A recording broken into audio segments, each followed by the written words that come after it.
Okay, welcome back to the second part of this class. And earlier I was talking about PLC and its components. So right now we'll talk about PLC top manufacturers. Um, in the PLC industry, there are quite a lot of players, quite a lot, because uh, PLC has its own standards, and anybody can use those standards to develop their own PLC. PLCs can also be programmed by anyone who is interested. It's not so hard. So you find so many type of PLCs in the industry. Even machine manufacturers, rather than going to buy PLC from any of the PLC manufacturers, sometimes develop their own in-house PLCs for their own systems. So here I have chosen 7 top PLC manufacturers across the globe. These are the top ones that I know. Of course, if you discuss with someone else who might have been in a different industry, probably his or her own experience would differ. So, however, across the industries that I've worked and in different countries, these are the top PLC manufacturers that I know. The list here is not showing from best to worst or from worst to best. They are just listed at random. So, um, the first one is Siemens. Siemens is quite heavily used in almost all industries and globally as well. Globally, Siemens is used in many industries. ABB is used in many industries. Schneider, ABB and Schneider, I haven't used personally. No, I have used Schneider, but ABB, Omron, I haven't used. Now, when you talk about the topmost PLC brands, you will first hear Siemens and Allen Bradley, and in most cases, Beckhoff. So these three, one, two, and three. The other ones, Hitachi, Omron, Schneider, ABB, are heavily used, but not as much as these three: Siemens, Allen Bradley, Beckhoff. When you go to North America, you would find them using mostly Allen Bradley. In Europe, you would find more of Siemens and Beckhoff. And across the world, based on wherever they tilt, based on whatever organizations or industries they tilt towards, then the influence of where these PLCs originate from comes into play. So, for example, if you're in Nigeria and you're buying equipment from America, you will find out that most of the equipment you're buying have Allen Bradley PLCs, also depending on the industry. If you're buying equipment probably from Europe, you'll find many of them using Siemens. Now, each PLC has, like I mentioned, different physical shape. For Siemens, you would find it looking like this. Not all of its products look like this, but you will find it similar to this. If you hold a Siemens PLC, whatever the model, you will find it similar to what you see here. This is S7 series, S7 1500 specifically, and this is a modular PLC. So this is the CPU, and then you have the modules, probably output, maybe a communication module or whatever module, input, output, another module. What I listed here is the software with which you can use to program a Siemens PLC. It's currently called TIA Portal. Excuse me. So the TIA Portal is the software we would be using later because this PLC training is on Siemens PLCs basically. For ABB, it looks like this. Many of you would have seen ABB circuit breakers because they are very much used in power and control. And you can see that they also kind of take a similar look as to how its controllers, its switch circuit breakers look like. Automation Builder is the software which is used to program um, an ABB PLC. On this PLC, you can directly see some RJ45 ports here. RJ45 are the ports which you connect your Ethernet cables. For many of you that have computers where you connect Ethernet cables look like this. So this PLC is connecting via RJ45 ports as well. For Schneider, it looks like this. It's also a modular PLC, this particular one. And to program Schneider PLC, you use the Schneider Electric Machine Expert. I will still give you some classwork, some personal research that you need to do. And I think this is the right time to also inform you that this training will have as little as possible theories, and most importantly, we will spend more time on the practical aspects because my intention is for you to be able to program a PLC as soon as possible. The theoretical parts you can always read. I will share resources with you, some of the resources you would find yourself. So, whatever theoretical parts that I feel like you need to understand what I want to discuss, then yes, I'll share it with you, and that's why I'm sharing this as well. There is also the Omron PLC programmed with CX1 automation. There is the Allen Bradley, which is one of the most used PLCs, programmed with Studio 5000 Logix Designer. There is also the Itachi, programmed with HX codices, and there is the Beckhoff, programmed with TwinCut. In my experience, I've used TIA Portal Siemens PLCs, I would say 90-95% of the time. I've used TwinCut probably 5-4% of the time. And I've used the Schneider PLC 2-3% of the time. So I personally have used Siemens, Schneider, and Beckhoff. Many people who have been in the PLC environment for a long time usually are able to use Siemens, Allen Bradley, maybe Beckhoff. But again, it depends on what type of PLC the industry that you're working uses. In most cases, you are not able to decide this. In some cases, you are able to decide it.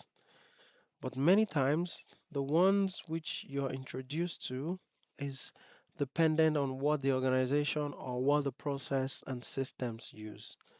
For example, it could also be that it depends if your organization wants to buy, let me say, a machine, and the manufacturer who will deliver the machine decides whichever PLC he or she wants to use. You might have a preference, your organization, your company could have a preference to say, in our organization, we use Siemens PLC, so please, whatever machines you're providing for us, use a Siemens PLC.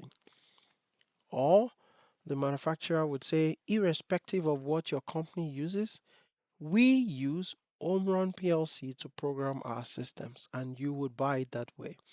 So that is why, as a control engineer, as an expert in the field, you should be knowledgeable enough to understand the basics of a PLC.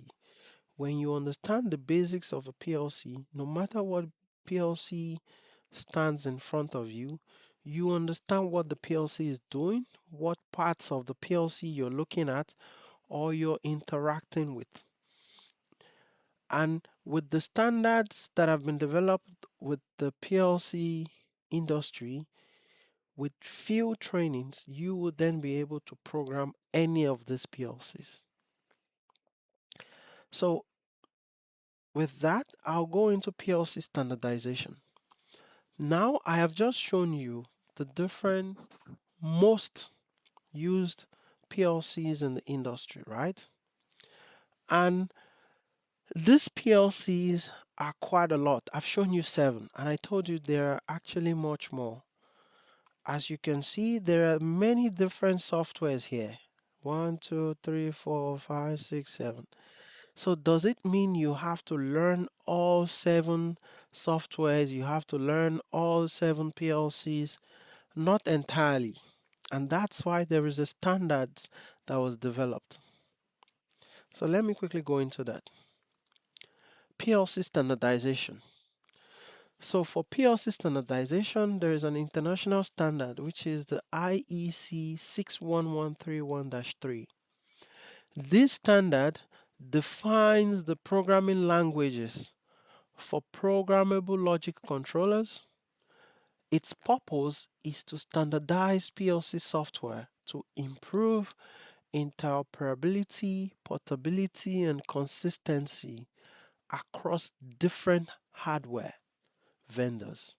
The standard specifies 5 main programming languages: ladder diagram, sequential function chart, function block diagram, structured text, and instruction list. So what's happening here? Because anybody can develop a PLC hardware. Anybody. A PLC hardware's architecture is simple. It's a device that can take an input, that can give an output. It's a device that has memories that can process things, right? So anybody can develop it.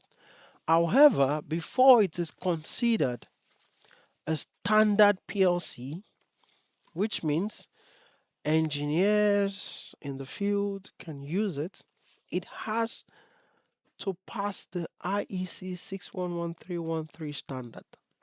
And the standard says that there are 5 programming languages that your PLC should be able to operate in. The ladder diagram programming language, the sequential function chart, function block, structure test, and instruction list. Now, when you see these 5 programming languages, some of you might think, oh, something like, okay, this is Java, this is Python, this is R, this is Django, things like that. Not really. It just means that in a PLC, if you're able to know any of these languages, then you can use it to program a PLC. So for example, one of you knows how to program using structured text. I'm sure some of you already do. You might not know what it is now, but some of you already do. This structured test is what we call, for example, if-else statements. Like what I explained earlier, if sensor senses movement, then switch on light, else switch off light. This is a structured text. You can use that to program a PLC. Now, there are many people who already use structured text in standard programming languages, like in Python, in C Sharp, C++. Sorry, I said C Sharp. C Sharp is in music, right? So maybe Tofumi is smiling there now. Structured text, instruction list, um, but most use the ladder diagram. This is what I would use to train you on PLC. I will use the ladder diagram. I'll also introduce you to structured text. These two. The rest you would find out as you go into this industry, into the programming, because there are some things that you can program in structured test that is easily done than in any of these other languages. So The IEC 611313 shows here the 5 programming languages. I don't know if you can see this well, but this is sequential function chart, and it says here you have a small box start, it programs some things, it comes out, does another thing, comes out, and then goes back. Here you have the ladder logic. This is logic that is programmed in a way that looks like it's a ladder. This is easy for people who are coming from the relay logic industry, because this is how relay logics are usually represented on paper. There is also the instruction list, which looks like this, or and, gate, things like that. The function block diagram, and then the structure text, which I mentioned earlier. If blah blah blah is this, then this. Or for index equals I to this, do this, and if, and or, things like that. In some documentations, you would also find it to be 6. So you have the standard one, ladder diagram, structure text, function block diagram. You have the instruction list and the sequential function chart. And then you have the CFC. The CFC is, let me say, another step which was derived from the function block diagram. So overall, as a programmer, as, let me say, as an automation engineer now, you need to understand this standard. Now, what separates you from someone who is just a PLC programmer, a technician, somebody who's just using screwdrivers, cables, and the likes, is the knowledge that this IEC 611313 gives you, this standard. This is what separates you. A typical PLC technician is able to connect cables, is able to connect communication cables to PLC, is able to program probably ladder diagram, is able to read ladder diagram. But what sets a technician apart from an engineer is the full understanding of the standard.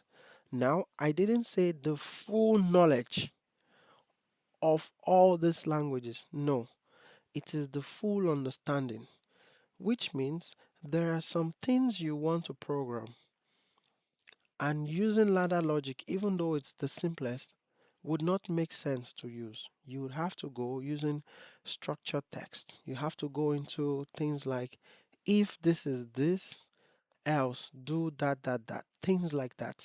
That's what sets you apart. When you read this standard, then you're able to understand how a PLC is supposed to be programmed. You're able to write better programs. You're able to write cleaner programs. You're able to explain your programs easily to others, or when others look at your your codes or your programs, they're able to understand it easily.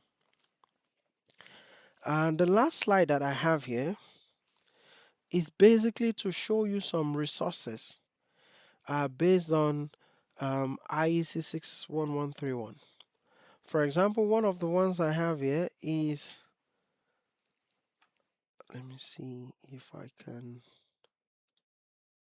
click on this. Yes. So one of the ones I have here is the backoff system, the backoff information system. So on each manufacturer's web page, sorry, on each manufacturer's web page, you can always find information relating to their PLCs. Not just their PLCs, relating to the PLC standards in itself, because there are a lot of documentations that an engineer has to read. A lot. You can't just go in front of a PLC and start programming it. There's quite a lot. So for example, what I have here is programming in continuous function chart. So this is explaining some things to you. How do you program? This is the backoff environment, of course. This is FBL ladder logic. This is structured text. So if you go to structured text, programming structured text, you will also find so many things you can read. If you go to ladder diagram, you'll find let's say yeah, something like this, to edit ladder diagram logic. We will go into all of this. If we go back to our presentation, the other link takes us to, yeah, a documentation that gives you an overview. It's just a 4 page that gives you an overview of introduction to IEC 61131-3. I specifically looked for one that is not so long because, again, I don't want to bore you with so much theoretical knowledge, but I also want you to have this theoretical knowledge because this is actually what sets you apart from the other person. This is from the Siemens website. It also talks about 61131 IEC, and across this document you would find the same thing that I've just talked to you about. The 5 programming languages: statement list, ladder logic, function block, structure control language. This one even lists S7 graph, which is sequential function graph, SFC. The last that we have here is this. So on the Siemens website, you can also find many information, and you can see these are the 5 languages as well. So I want you to individually do some research on PLCs, on this programming language. See, I can tell you there are many programmers, many PLC programmers that do not know what IEC 611313 stands for. That's a fact. But I don't want you to start your programming journey this way. Even if this is the only theoretical part you know about the PLC, you should know it. Now, what I want you to do after this class is not to learn the programmings, no. Just read about IEC 61131.3. Don't spend too much time on it, 10-15 minutes. Whatever you find, we'll discuss it. So, this concludes the end of my presentation. If you have any questions, then let's talk about it. Thank you.